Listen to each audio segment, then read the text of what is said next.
of people there will be in the last days in 2 Timothy 3 who will have a form of godliness. Remember, all these verses, verse 2, 3 and 4, are not talking about unbelievers. No. All these verses, 2, 3 and 4, may refer to the characteristics of unbelievers, but here's referring to believers, so-called believers, who have a form of right doctrine and the right language and appear spiritual and say the right things, but you can see that God can see that they are lovers of themselves. Number one, they don't really love you, they love themselves. And they're only trying to show you how spiritual they are. You see, anybody who's trying to show you how spiritual he is, he's a lover of himself. And apply that to yourself. If you are a person who's trying to show other people how spiritual you are, you don't love that person. You love yourself. Think of a father who's trying to teach his son mathematics. If he's just trying to show off to his son how clever I am, he's not going to be a good teacher. He's just trying to show off what a clever mathematician I am. That poor child will learn nothing. A good father will not try to show off to his child, I know more than you. The child already knows you know more than him. But that's not what you want to show off to your child. You want to help that child who is struggling with some arithmetic problem. Help him to answer that problem in his maths paper, which he doesn't know how to solve. And don't try to show off how good you are in that subject.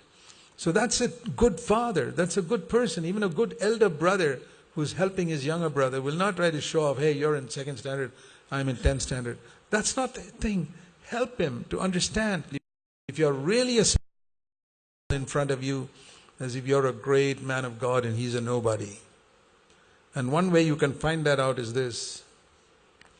When you're talking to people, supposing somebody comes to visit your home, whoever it is, maybe a younger person, and you do all the talking. There are some people like that. They imagine themselves to be a spiritual. They are the proudest and most carnal people they are. I've heard complaints like that. I go to visit that brother and he does all the talking and I sit there like a dumb person listening to him. But he gives me good food, so I visit his home. What's that? That's not Christianity. If you're really, such a person is a lover of himself. Avoid such people. All these people listed here from verse 2 to 4, at the end of it, it says in verse 5, avoid them, avoid them, avoid them. Avoid a person who's got all the right doctrines, but he's just trying to show you how spiritual he is. Run away from such a person. Don't visit his home. That's my advice. He will not help you to godliness. He's only trying to impress you with how spiritual he is or how hospitable he is or some such garbage like that. He's not trying to draw you to Jesus Christ.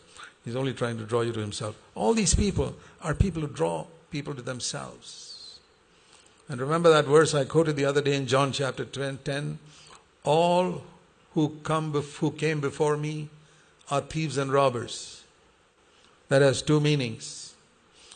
That means everyone who came before me in time was a thief and a robber. He was the truth and the life, Jesus Christ. And the other meaning of before in English is come in front of me. Anyone who comes before me is a thief and a robber. So if you come before Jesus Christ in the sense of in front of Jesus Christ when you're talking to someone, you're a thief and a robber. You're preventing that person from seeing Jesus. He's seeing you. He admires you. He's not drawn to the Lord. He's drawn to you. Beware of drawing people to yourself. Such a man is a lover of himself. Don't let people admire you for your preaching or your singing or your Bible knowledge or your music or anything. Be one who says like John the Baptist, I must decrease so that Christ must increase. That is the only person who sincerely, deep down in his heart, in his contact with other believers, wants to decrease in their eyes so that they'll be drawn to Christ. That is the only person who can know I'm not a lover of myself. So that's the first type of person who we are warned against. And then